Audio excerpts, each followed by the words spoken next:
கிறிஸ்தவர்கள் எங்கே மோசம் போகிறார்கள்? அநேக கிறிஸ்தவர்களுடைய நம்பிக்கை என்னவென்றால், பிசாசினால் மனிதர்கள் மோசம் போக்கப்பட்டு கொண்டிருக்கிறார்கள் என்று நம்புகிறார்கள்.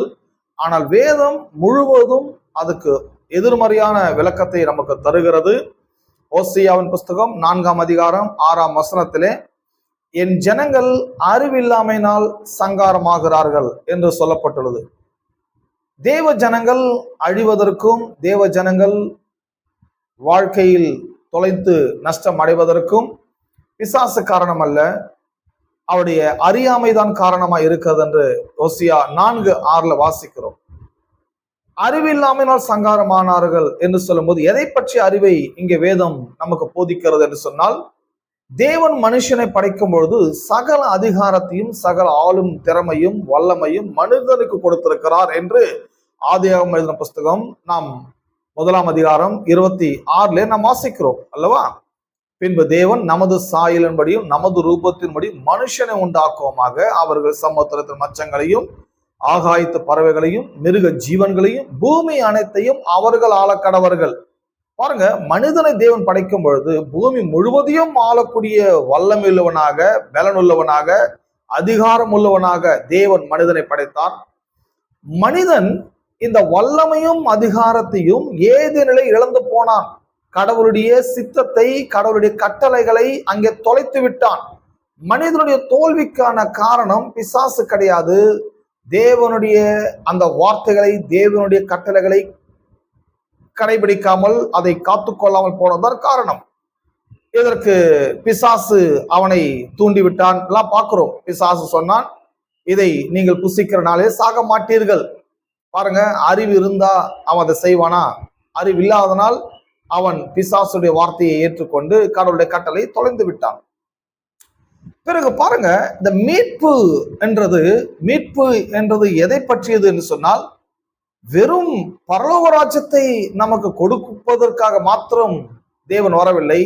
மீட்பு என்பது அது மட்டும் கிடையாது.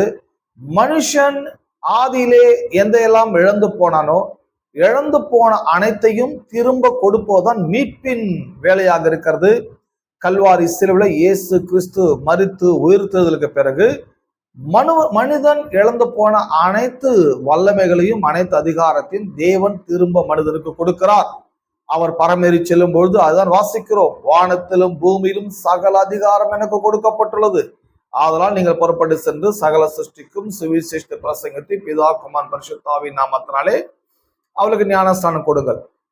என்ன சொல்லப்பட்டுள்ளது? மீட்பை பற்றி என்ன நமக்கு இங்க அறிவிக்கிறது என்றால், மனிதன் இழந்து போன அனைத்து அதிகாரத்தையும் மனிதனாக வந்த இயேசு கிறிஸ்து மூலமாக எல்லா அதிகாரத்தையும் வல்லமையும் தேவன் பெற்றுக்கொண்டார். அதாவது மனிதனாக இயேசு பெற்றுக்கொண்டபடினாலே மனுவர்க்கம் இழந்து போன அனைத்தும் திரும்ப கிடைத்தாயிற்று. ஆகவே இப்பொழுது கிறிஸ்துடைய மீட்புக்கு பிறகு கிறிஸ்தவர்கள் தோல்விக்கும், கிறிஸ்தவருடைய விரக்திக்கும், கிறிஸ்தவருடைய பிரச்சனைகளுக்கும், கிறிஸ்தவருடைய எல்லா வகையான நஷ்டங்களுக்கும் காரணம் பிசாசு என்று சொல்வது 100% பொய். இந்த பொய்யை சொல்லிக் கொடுக்க வைப்பது திருச்சபைகள், போதகர்கள். எந்த பிரச்சனை என்றாலும் அது பிசாசுடைய போராட்டம், பிசாசுடைய ஆதிக்கம், பிசாசு உங்க வாழ்க்கை தலைவிரிச்சு ஆடுறான், பிசாசு தான் காரணம் என்று திருச்சபை போதகர்கள் ஜனங்களுக்கு தவறான விளக்கத்தை கொடுக்கிறார்கள். ஆனால் வேத புஸ்தகம் அந்த விளக்கத்துக்கு எதிர்மறையான விளக்கத்தை நமக்கு கொடுக்கிறது. ஓசியா 4:6, என் ஜனங்கள் அறிவில்லாமையினால் சங்காரமாகிறார்கள்.